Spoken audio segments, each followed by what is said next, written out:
Ventilatory Management Adult for the Advanced Emergency Medical Technician Psychomotor Examination.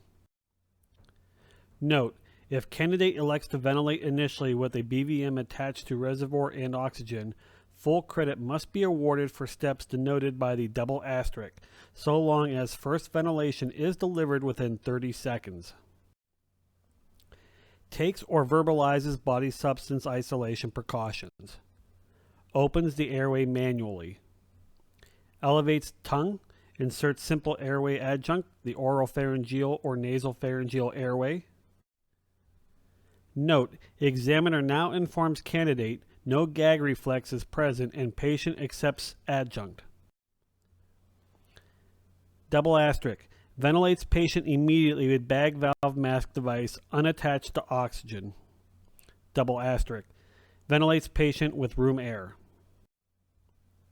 Note: examiner now informs candidate that ventilation is being performed without difficulty and that pulse ox indicates the patient's blood oxygen saturation is 85%. The candidate attaches oxygen reservoir to the bag valve mask device and connects to oxygen regulator at 12 to 15 liters per minute. Ventilates the patient at a rate of 10 to 12 breaths per minute with appropriate volumes. Note: after 30 seconds, examiner auscultates and reports breath sounds are present, equal bilaterally, and medical direction has ordered intubation. The examiner must now take over ventilation. The candidate directs assistant to pre-oxygenate the patient. Identifies and selects proper equipment for the intubation. Checks equipment for any cuff leaks. Laryngoscope is operational with the type bulb. Note: examiner to remove the OPA, the oropharyngeal airway, and move out of the way when candidate is preparing to intubate. The candidate positions the head properly.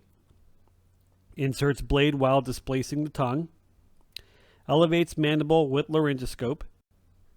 Introduces the endotracheal tube and advances to proper depth. Inflates the cuff to proper pressure and disconnects the syringe. Directs ventilation of the patient. Confirms proper placement by auscultation bilaterally over each lung and over the epigastrum. Note: examiner to ask, if you had proper placement, what should you expect to hear? The candidate will answer. The candidate then secures the ET tube, may be verbalized. Note: the examiner now asks the candidate, please demonstrate one additional method of verifying proper tube placement in this patient.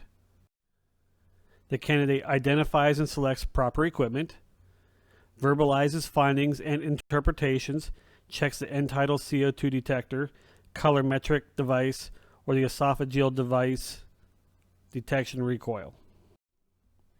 Note: examiner now states, you see secretions in the tube and hear gurgling sounds with the patient's exhalation. The candidate identifies and selects a flexible suction catheter, pre-oxygenates the patient, marks maximum insertion length with thumb and forefinger, inserts catheter into the endotracheal tube, leaving catheter port open. At proper insertion depth, covers catheter port and applies suction while withdrawing the catheter. Ventilates or directs ventilation of patient as catheter is flushed with sterile water. Critical criteria: failure to initiate ventilations within 30 seconds after applying gloves or interrupts ventilations for greater than 30 seconds at any time. Failure to take or verbalize body substance isolation precautions. Failure to voice and ultimately provide high flow oxygen concentrations at least 85%. Failure to ventilate patient at a rate of 10 to 12 breaths per minute. Failure to provide adequate volumes per breath. Maximum of 2 airs per minute is permissible. Failure to pre-oxygenate patient prior to intubation and suctioning. Failure to successfully intubate within 3 attempts. Failure to disconnect syringe immediately after inflating cuff of the ET tube. Using the teeth as a fulcrum.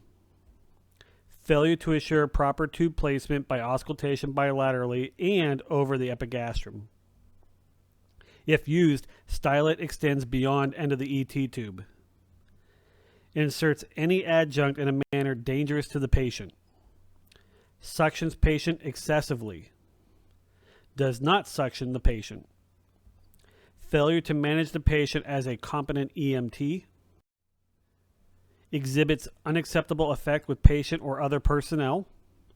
Uses or orders a dangerous or inappropriate intervention.